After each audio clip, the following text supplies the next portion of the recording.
सुनिए माता अनसुईया की महान कथा। दोस्तों, आप लोग जानते ही होंगे कि अनसुईया अत्रि ऋषि की पत्नी थी, जो पतिव्रता देवियों में अनसुईया का स्थान सबसे ऊंचा है। आज उसी देवी अनसुईया की महान कथा का श्रवण करेंगे, इसलिए आप लोग इस कथा को आधा अधूरा सुनने की गलती मत करना, क्योंकि आधा अधूरा सुनने पर पाप ही लग सकता है। तो चलिए बिना देरी करते हुए कथा को शुरू करते हैं। एक बार देवी सरस्वती, लक्ष्मी और पार्वती को अपने पतिव्रता धर्म पर बड़ा अभिमान हो गया था और आपस में विवाद होने लगा। तब भगवान ने देखा कि तीनों देवियों को बड़ा अहंकार हो गया है, तो उन्होंने उनके अहंकार को तोड़ने के लिए देवर्षि नारद के मन में एक विचार डाल दिया। जैसे ही भगवान ने नारद के मन में इन तीनों देवियों के अहंकार को तोड़ने का विचार डाल दिया, फिर क्या नारद जी अपने काम पर लग गए। सबसे पहले वे देवी लक्ष्मी जी के पास गए और नारायण नारायण का जाप करने लगे। तब देवर्षि नारद को आता हुआ देखकर देवी लक्ष्मी जी का मुख कमल खिल उठा और वे प्रशंसा के साथ नारद जी से बोलने लगी, पधारिए नारद जी, वैकुंठ में आपका स्वागत है। क्या बात है, आज बड़े दिनों के बाद वैकुंठ आना हुआ। फिर नारद जी ने देवी लक्ष्मी जी को प्रणाम करते हुए कहने लगे, हे माता, हमारा क्या ठिकाना, हम तो प्रभु की इच्छा से ही इधर उधर घूमते रहते हैं। हमारा शरीर हमारे बस में कहाँ है, यह तो प्रभु की ही माया है। जिधर उन्होंने इशारा किया उधर चल दिए। तब नारद जी के ऐसे वचन सुनकर देवी लक्ष्मी हंस पड़ी और हंसते हुए नारद जी से कहने लगी, हे देवर्षि, आप कहाँ से आ रहे हैं और आज क्या समाचार लेकर आए हैं। फिर नारद जी बोलने लगे, हे माते, मैं आपको क्या बताऊं, बोलने में थोड़ा झिझक रहा हूं। यदि आज्ञा हो तो बताने की चेष्टा करता हूं। तब माता लक्ष्मी ने कहती है, हे देवर्षि नारद, आप निसंकोच होकर बताओ। तब देवर्षि ने बोलने लगा, आज मैं घूमते घूमते चित्रकूट की ओर चला गया, जिससे वहां पर मैं महर्षि अत्रि के आश्रम पर गया। वहां पर उनकी पत्नी अनसुईया के दर्शन करके मैं धन्य हो गया। आज इस संसार में माता अनसुईया के समान पतिव्रता दूसरी कोई नारी नहीं है। उन्होंने अपने तप के प्रभाव से गंगा की एक धारा प्रकट की थी, जो आज मंदाकिनी नाम से प्रसिद्ध है। मैं 14 भवनों को घूम आया हूँ, लेकिन उनके समान पतिव्रता स्त्री मुझे कहीं पर भी नहीं दिखी। तब नारद जी की ऐसी बात सुनकर देवी लक्ष्मी को बड़ा बुरा लगा और वे सोचने लगी, यह मेरे घर का होकर भी मेरे सामने ही मेरी बातें कर रहा है, यह तो मेरा अपमान कर रहा है। फिर माँ लक्ष्मी ने सोचा, इसने मुझे छोड़कर कहा होगा, इससे पूछकर देखती हूँ। तब देवी लक्ष्मी नारद जी से पूछने लगती है, हे देवर्षि, तुमने अनसुईया के पतिव्रता धर्म की बड़ी प्रशंसा की है। उनका नाम तो मैंने भी सुना है, लेकिन मुझे यह बताओ, क्या वे मुझसे भी बढ़कर है। फिर नारद जी को तो देवी लक्ष्मी के मन को फेरता ही था। वे कहने लगे, हे माता, अगर आप बुरा ना माने तो इसका उत्तर दूं। तब माता लक्ष्मी ने कहा, तुम निर्भय होकर कहो, जो भी कहना चाहते हो, इससे बुरा मानने वाली कोई बात नहीं है। तब नारद जी दृढ़ता से कहने लगते हैं, हे माता, सच बात तो यह है कि आप देवी अनसुईया के पास कुछ भी नहीं है। इतना सुनते ही लक्ष्मी जी का मुख हबक से पड़ा गया। उन्हें नारद जी से ऐसी उत्तर की आशा भी नहीं थी। उनके मन में सती अनसुईया के प्रति जलन का भाव निर्माण हो गया और उन्होंने मन ही मन देवी अनसुईया को नीचा दिखाने का निश्चय कर लिया। फिर देवी लक्ष्मी नारद से बोली, अच्छा नारद, यह तो समय ही बताएगा कि कौन सच्ची पतिव्रता स्त्री है। नारद जी को तो कला का बीज बोलना था, वह तो उन्होंने कर दिया। देवी लक्ष्मी के मन में अनसुईया के प्रति जलन का भाव उत्पन्न हो गया। फिर आगे देवी लक्ष्मी कुछ कहती, उससे पहले ही नारद जी कैलाश की ओर निकल पड़े। इधर देवी लक्ष्मी जी के मुंह फुलाकर बैठ गई।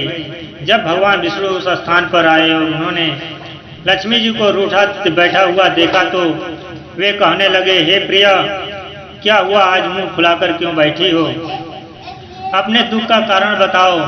फिर देवी लक्ष्मी कहने लगी, देखिए जी, सुन लीजिए मेरी बात। बहुत दिनों तक मैंने आपके चरण दबाए हैं, मैंने आज तक आपकी हाँ से हाँ मिलाई है, आपसे कभी कोई चीज की मांग नहीं की, लेकिन आज आपको मेरी एक बात माननी पड़ेगी। तब भगवान विष्णु बोले, हे देवी क्या बात है बताओ तो। पहले बिना सुने कैसे हाँ कर दें। फिर लक्ष्मी जी कहने लगी, बात कोई भी हो, आज आपको मेरी बात माननी ही पड़ेगी। आप हाँ कहें तो तभी मैं अपनी बात कहूँगी। आज मुझे आपको प्रेम दिखाना है, बहुत मुझे बहकाते रहते हो आप। फिर भगवान विष्णु कहने लगे, ठीक है प्रिय, तुम्हारी जो भी इच्छा है मैं उसे अवश्य पूर्ण करूँगा। तब देवी लक्ष्मी प्रसन्नता पूर्वक कहने लगी, हे प्रभु आपको देवी अनसुईया का सती भंग करना होगा, बस यही इच्छा है मेरी। आप जाकर देवी अनसुईया का पतिव्रता धर्म भंग कीजिए, ताकि मैं ही संसार की सर्वश्रेष्ठ पतिव्रता नारी बन जाऊं। देवी लक्ष्मी की बात सुनकर भगवान विष्णु मन ही मन कहने लगे, अरे देवी हम में इतना सामर्थ्य कहाँ जो देवी अनसुईया का सतीत्व भंग कर सकूं। और भगवान मन ही मन समझ गए यह सब नारद का ही क्रिया कराया है। फिर भगवान विष्णु कहने लगे, हे प्रिय बस इतनी सी बात के लिए तुम मुंह फुलाकर बैठी हो, हम अभी जाते हैं और जब तक उस कार्य को पूरा नहीं करेंगे तब तक लौटकर नहीं आएंगे। यह बात सुनकर देवी लक्ष्मी को बहुत बड़ी प्रसन्नता हुई। इधर नारद जी बीड़ा बजाते हुए नारायण नारायण का जाप करते हुए कैलाश पर्वत पर पहुंच गए। वहां पर देवी पार्वती अकेले बैठकर पूजा कर रही होती है। फिर कुछ समय बाद नारद जी को देखकर उन्होंने उनका स्वागत किया और उन्हें खाने के लिए एक मोदक दे दिया। उसके बाद नारद जी कहने लगे, हे माते यह मोदक तो अमृत का बनाया हुआ लग रहा है, बड़ा ही स्वादिष्ट है, किंतु इसमें भगवती अनसुईया के यहाँ जैसा स्वाद था वैसा स्वाद ही नहीं है। तब नारद को ऐसा कहते हुए सुनकर पार्वती जी मन ही मन कहने लगी, हाय कैसे कृतज्ञ से पाला पड़ गया है। मैंने कितने प्रेम से इसे मोदक दिया और यह कहता है कि अनसुईया के लड्डू के बराबर भी नहीं है। देवी पार्वती रोष में आते हुए नारद से कहने लगी, अरे नारद क्या कह रहा है, यह अनसुईया कौन है जिसके लड्डू की तू इतनी प्रशंसा कर रहा है। तब नारद जी कहने लगे, हे देवी अनसुईया महर्षि अत्रि की पत्नी है। आज इस संसार में उनके समान दूसरी कोई पतिव्रता नारी नहीं है। फिर देवी पार्वती ने बल देते हुए कहा, क्या देवी अनसुईया मुझसे भी बड़ी पतिव्रता है। हे नारद तुम सच सच बताओ, मैं सर्वश्रेष्ठ पतिव्रता हूँ या देवी अनसुईया। नारद जी ने देवी पार्वती की उपेक्षा करते हुए कहा, माता जी अधिक कम का तो पता नहीं, किंतु इतना अवश्य जानता हूँ कि उनके पतिव्रता धर्म के आगे आपका पतिव्रता धर्म फीका है। यह बात सुनते ही देवी पार्वती क्रोध में आ गई और दौड़ते हुए भगवान शिव के पास चली गई और कहने लगी, हे स्वामी आप तो कहते हैं मैं पतिव्रता हूँ, मैं शिरोमणि हूँ, मेरे समान पतिव्रता संसार में कोई अन्य नहीं है। फिर शिव जी ने कहा, हाँ प्रिया इसमें कुछ संदेह है क्या, आप एक महान पतिव्रता हैं। फिर देवी पार्वती कहने लगी, हे स्वामी अब तक तो संदेह नहीं था, लेकिन इस नारद ने आज मुझे संदेह में डाल दिया है। नारद कहता है कि महर्षि अत्रि की पत्नी अनसुईया के सामने मेरा पतिव्रता धर्म फीका है। यह बात सुनते ही महादेव हंस पड़े और बोले, हाँ है नारद, उसे मेरे पास लेकर आओ। फिर देवी पार्वती ने इधर उधर देखा तो नारद जी उस स्थान से जा चुके थे।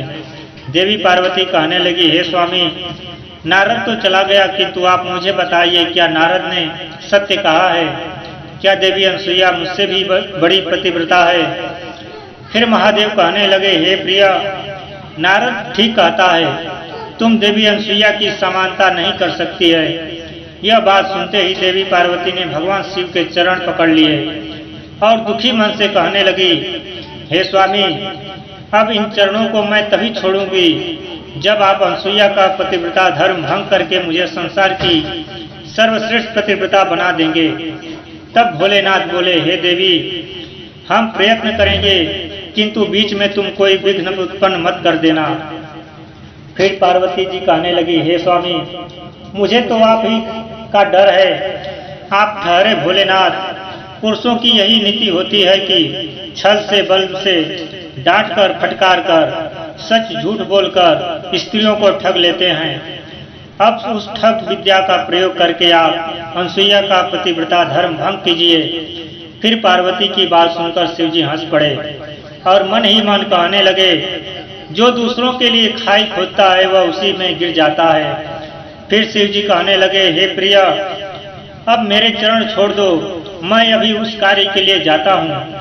तब देवी पार्वती ने भगवान शिव के चरणों को छोड़ दिया और फिर शिव जी महर्षि अत्रि के आश्रम की ओर निकल पड़े।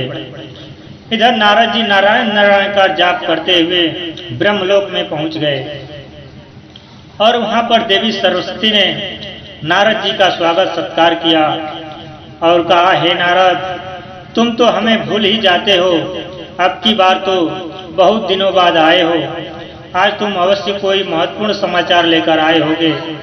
तब नारद जी कहते हैं, हे माते, आज मैंने पृथ्वी लोक पर एक अद्भुत दृश्य देखी है, जिससे महर्षि अत्रि की पत्नी अनसुईया के पतिव्रता धर्म का बड़ा ही प्रभाव है। समस्त ऋषि मुनि आकर उनकी स्तुति करने लगे हैं। सभी ऋषिगण कह रहे हैं कि उनके समान पतिव्रता संसार में दूसरी कोई स्त्री नहीं है। तब नारद की यह बात सुनकर देवी सरस्वती के मन में क्षण मात्र के लिए रोष हुआ और वह कहने लगी, हे नारद, क्या वह मुझसे भी बढ़कर पतिव्रता है? तब नारद जी कहने लगे, हे माता जी, यह मैं कैसे कहूँ, अपनी माँ तो माँ ही है, वही मेरे लिए सर्वश्रेष्ठ है, किंतु सभी ऋषि मुनि ऐसा कह रहे हैं कि देवी अनसुईया से बढ़कर संसार में कोई पतिव्रता नहीं है। यह बात सुनकर देवी सरस्वती को बड़ा चिंता होने लगी और उन्होंने नारद से कहा, शीघ्र से जाओ और अपने पिताजी को बुलाकर लाओ। तब माता जी की आज्ञा का पालन करते हुए नारद जी शीघ्रता से ब्रह्मा जी की सभा में चले गए, परंतु वहां पर ब्रह्मा जी देवताओं और दानवों के साथ महत्वपूर्ण विषय पर चर्चा कर रहे होते हैं। नारद जी ने ब्रह्मा जी को माता सरस्वती का संदेश सुना दिया। हे परमपिता, माता जी ने आपको शीघ्रता से बुलाया है। तब ब्रह्मा जी सोचने लगे, अवश्य ही कोई महत्वपूर्ण कार्य होगा, इसलिए वे तुरंत ही देवी सरस्वती के पास आ गए। ब्रह्मा जी के आते ही देवी सरस्वती ने उनसे पूछा, हे स्वामी, आजकल इस संसार में सबसे अधिक पतिव्रता कौन है? फिर ब्रह्मा जी ने विस्मय के साथ पूछा, हे देवी, अभी इस समय पर इस सब प्रश्न को पूछने का क्या कारण है? फिर देवी सरस्वती ने हठ करते हुए पूछा, कारण कुछ नहीं है, पहले आप मुझे मेरे प्रश्न का उत्तर दीजिए। तब ब्रह्मा जी प्रेम के स्वर में कहने लगे, हे प्रिय, तुमसे बढ़कर संसार में दूसरी कौन सी पतिव्रता हो सकती है? तुम ही सबसे महान पतिव्रता हो। फिर देवी सरस्वती कहने लगती है, महाराज, आप ऐसी चाटुकारिता वाली बातें ना कीजिए, सच सच बताइए। मैंने तो सुना है महर्षि अत्रि की पत्नी अनसुईया को सभी ऋषिगण संसार की सर्वश्रेष्ठ सबसे बड़ी पतिव्रता कह रहे हैं। यह सुनकर ब्रह्मा जी को कुछ चिंता हुई और वे मन ही मन मुस्कुराते हुए सोचने लगे, दाल में कुछ काला है। स्त्रियों में जलन का भाव जल्दी आ जाता है, लेकिन देवी अनसुईया में दूसरों के प्रति जलन का भाव नहीं है। बात तो सत्य है, देवी अनसुईया के समान पतिव्रता कोई नहीं है। देवी सरस्वती की बात को टालने के लिए ब्रह्मा जी कहने लगे, हे प्रिय, यह बात तुमसे किसने कही? फिर देवी सरस्वती इधर उधर देखने लगी तो नारद जी वहां से जा चुके थे। माता पिता की वार्ता को पुत्र को कभी नहीं सुनना चाहिए, इसलिए वे चुपचाप वहां से निकल गए। नारद को न देख के देवी सरस्वती ब्रह्मा जी से कहने लगी, हे स्वामी, मुझसे यह बात एक काले चोर ने कही है, किंतु आप मुझे यह बताइए कि यह सत्य है या नहीं। फिर ब्रह्मा जी ने संकोच करते हुए कहा, मान लो कि यह सत्य ही है, लेकिन तुम्हें इसमें चिंता करने की क्या बात है? फिर देवी सरस्वती रोष में आकर कहने लगी, देखिए, आप जैसे भी हो, उस अनसुईया के पतिव्रता धर्म को भंग कीजिए, अन्यथा मैं आपसे बात नहीं करूंगी। तब देवी सरस्वती के ऐसे वचन सुनकर ब्रह्मा जी कुछ विचलित हो गए और कहने लगे, हे प्रिय, अच्छा ठीक है, मैं अभी जाता हूँ और उस कार्य को पूरा करता हूँ। फिर तीनों देवता ब्रह्मा, विष्णु और महेश मंदाकिनी नदी के तट पर महामुनि अत्रि के आश्रम पर पहुंच गए और वे परस्पर एक दूसरे को देखकर नमस्कार करते हुए उन तीनों ने अपने अपने आने का कारण बताया। फिर भगवान ने कहा, हम तीनों वेश बदलकर देवी अनसुईया के आश्रम पर चलते हैं और पतिव्रता अनसुईया की परीक्षा लेते हैं।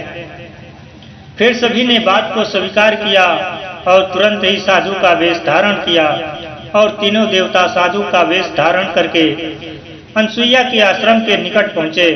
उस समय आश्रम पर महर्षि अत्रि नहीं थे, देवी अनसुईया अकेली ही थी। उन्होंने जब उन तीनों साधुओं को आश्रम पर आया हुआ देखा तो उन्होंने उनका स्वागत किया और उन्हें भोजन करने के लिए कंदमूल तथा फल भेंट किए, लेकिन उन साधु पुरुषों ने उसे स्वीकार नहीं किया। तब देवी अनसुईया ने कहा, हे महात्माओं, मुझसे ऐसा कौन सा अपराध हुआ है जो आपने मेरी पूजा को ग्रहण नहीं कर रहे हैं। फिर उन तीनों देवताओं ने कहा, हे देवी, यदि आप हमें एक वचन दो तभी हम आपकी पूजा को स्वीकार करेंगे, अन्यथा नहीं करेंगे। देवी अनसुईया ने कहा, हे मुनियों, घर पर आए अतिथि का सत्कार प्राणों का बलिदान देकर भी करना चाहिए, इसलिए आपकी जो भी इच्छा हो, जिस कार्य से भी आप प्रसन्न होंगे, मैं वह कार्य अवश्य ही करूंगी।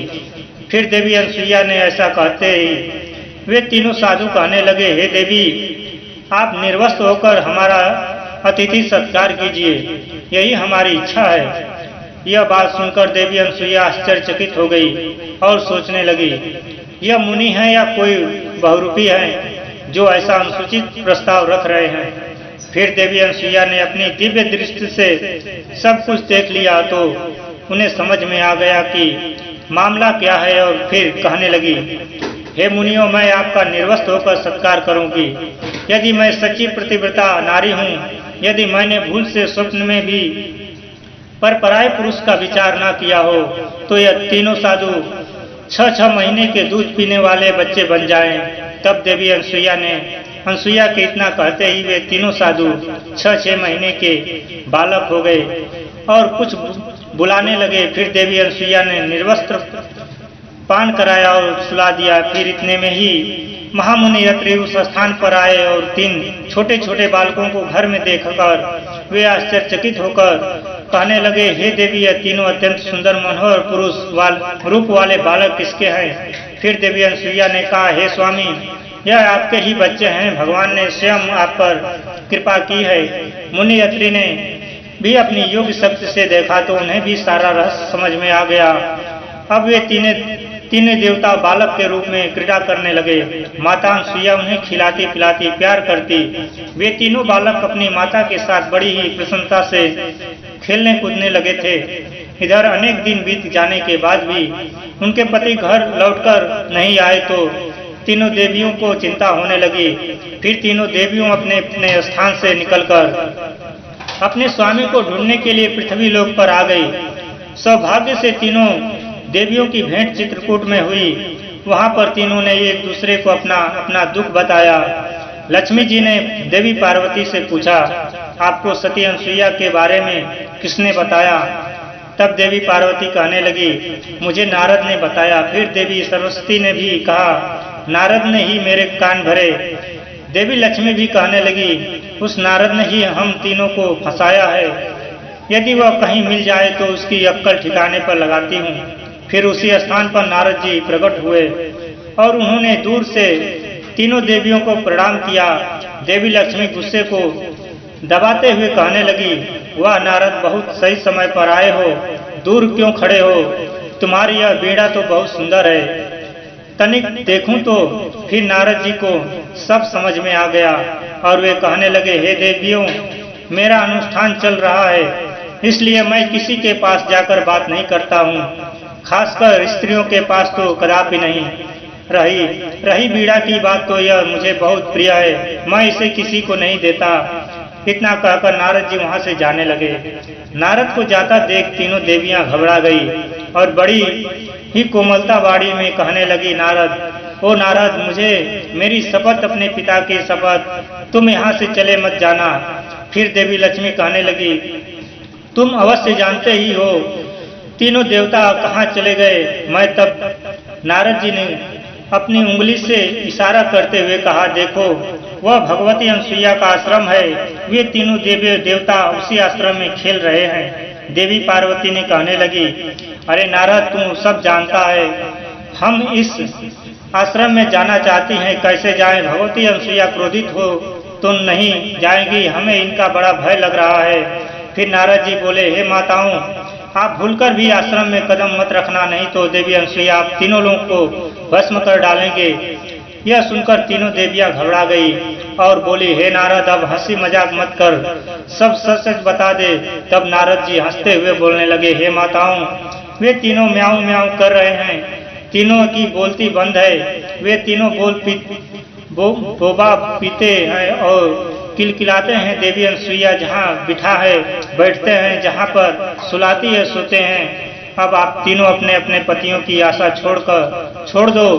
20 वर्ष में जब वे बड़े हो जाएंगे तब देवी अनसुईया उनका विवाह कर देगी।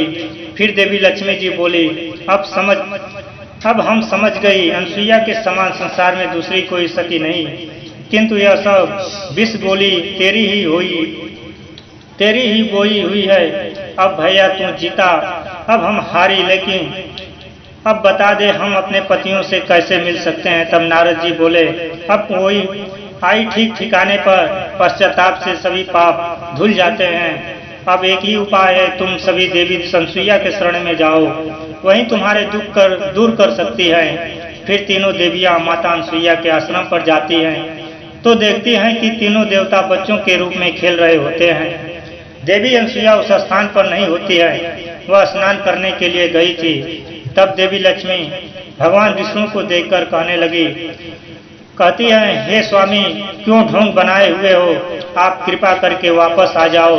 तब भगवान वहीं से हाथ हिला रहे होते हैं। भगवान देवी अनसुईया के तप के वश में थे, इसलिए वे उन्हें बिना पूछे नहीं आ सकते।